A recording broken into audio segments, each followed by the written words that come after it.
प्रणाम मित्रों। एसआईआर की प्रक्रिया चालू हो गई है। हमारे यहाँ भी बीएलओ साहब आए और फॉर्म दे के गए, और जैसे ही ये सब शुरू हुआ तो मेरा भी दिमाग इस चीज़ पे चलने लगा। तो मैं सोचने लग गया यार, कि हम लोग तो वैसे लोग हैं दोस्तों कि पिताजी यूपी के किसी छोटे से शहर से दिल्ली आए, यहाँ आ गए उसी उम्र में जब वोट वोट देने वाली उम्र नहीं थी। फिर यहाँ वोटर आईडी वाईडी बन गए, वोट देने लगे। 2024 में मोदी जी को वोट दे दिया, मोदी जी की सरकार भी बन गई।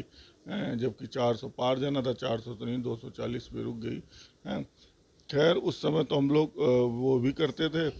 और मैंने जब ये चीज़ नई नई शुरू हुई थी तो कई यूट्यूब चैनलों को सब्सक्राइब कर रखा था, कई सीखो ऐप जैसे ऐप भी डाउनलोड कर लिए थे कि अब तो डिजिटल इंडिया में काम तो आसानी से हो जाएगा, हमारे जैसे लोगों का तो और आसानी से हो जाएगा।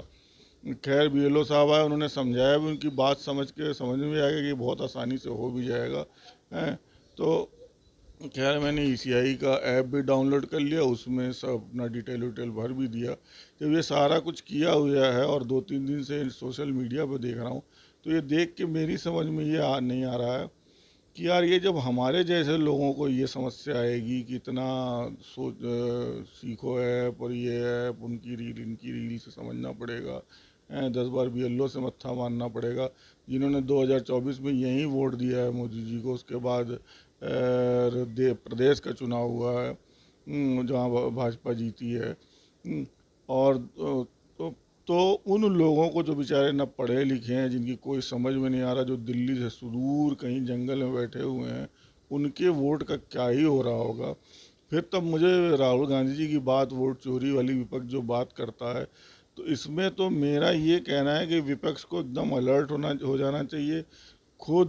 क्योंकि मुझे कहीं भी मैंने देखा यूपी में सपा कहीं कहीं एसआईआर की प्रक्रिया जब हो रही थी तो कहीं कहीं कुछ समझा रही है, करवा रही है। दिल्ली में आम आदमी पार्टी एक आध जगह मैंने स्टॉल देखा है। भाजपा अभी तक कहीं ऐसा कराती दिख नहीं रही है। तो सरकार तो वैसे पता नहीं चाहे ना चाहे कि आपका हो वोटर आईडी में नाम हो ना हो, जब देखा जाएगा क्या होगा क्या नहीं होगा। तो इस चीज़ पे बड़ा सतर्क सबसे पहले तो विपक्ष को हो जाना चाहिए। कांग्रेस का आज तक मैंने देखा, राहुल जी बहुत जगह ये बातें तो कर लेते हैं, पर एसआईआर में आपका वोटर का वोट ना कट जाए, कहीं उसका सही से सब कुछ डॉक्यूमेंट चढ़ जाए, ऐसा कुछ जो सिस्टम बना हुआ वो हो जाए तो बहुत अच्छा है। तो इसके लिए कांग्रेस को भी लगना चाहिए, विपक्ष को सभी पार्टियों को लग के करवाना चाहिए, और सरकार की पार्टियों को भी करना चाहिए। बैठ बैठ के अपने बूथ बनाइए, अपने स्टॉल लगाइए, लोगों का ये काम करवाइए। हैं, और जो लोग डिजिटल माध्यम से ऐप के थ्रू कर सकते हैं आसानी से, जैसे मैंने कर दिया है, उसमें अब बीएलओ अपॉइंट हो गए हैं। खैर हमारे केस में हम अपना देखेंगे हमारा कैसा हो रहा है। तो जब हम लोग जो 4 तरह के सीखो ऐप से भी समझ रहे हैं, 72 तरह की रील और सब्सक्राइब कर रखा है चैनल जो समझा रहे हैं उनसे भी समझ रहे हैं, और तमाम न्यूज़ देख रहे हैं, जब हम लोगों को इतनी समस्या आ सकती है तो जिनको लेना ही देना नहीं इससे, कोई जो वोट देने निकलते ही नहीं, 60-70% वोटिंग होती है आपके देश में वैसे भी।